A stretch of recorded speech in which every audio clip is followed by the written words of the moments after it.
يومئذ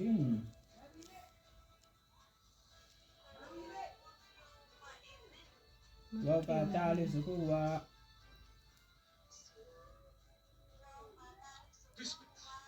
jim kasrah jim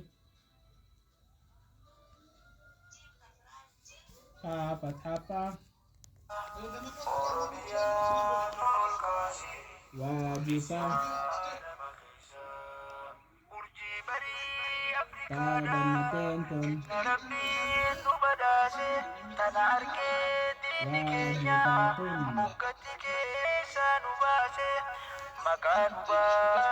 hamzah fathah ana abba ibinjehu abba biya kesa base maka kenya abdifal banda sedani kamu yesa oromia tol kasi polisia nama kesa rabbi khosi tureisa khalika khosi tureisa oromia tol kasi hati takka ilman dese ilman sida jirra kese ilman isitif jirat tasifirra lafa kese akkas jee warri daye mi'a ilmo dadhabsiise biti haadha jechuu sanii biyyatti haadha fakkeesse Mampidaaf mana yaa'e waan samaan faadhageesse nutuu silaa habbolaadha dhageenyaan karaa duraase ati silaa kanaadhaasu akkamiin obsuu dandeesse ati garaa laafti jabu simaaf garaa si jabeesse ati garaa laafti jabu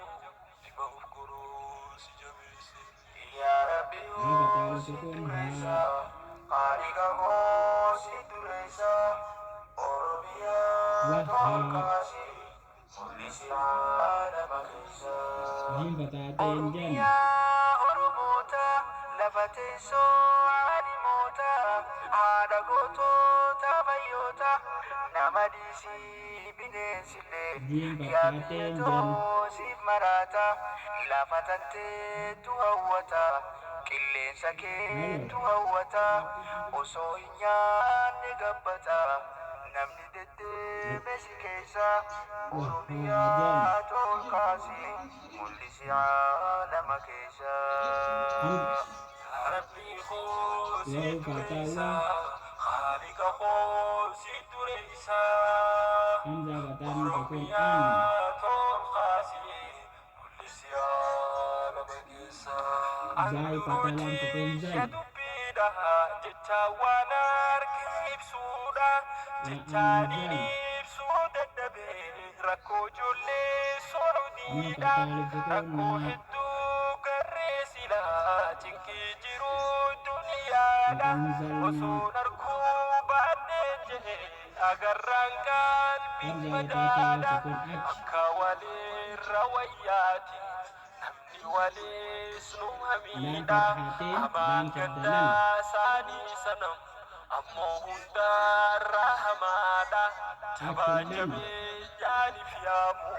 namni homtuu jabaadha jabaa jabee jaaniif yaamu rabbii homtuu jabaadha yaa rabbii hoosi dureessa khaliqa hoosi dureessa min patali sukuma Ifan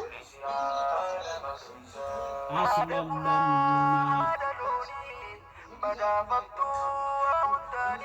yo ke jenis ni tayo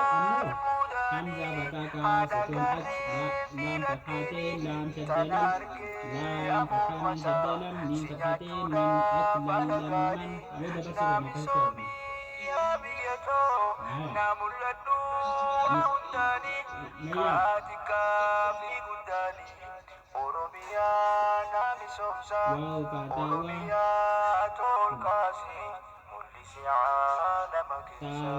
Rabbi kho si dureisa Khaliqa kho kasaba shaddasid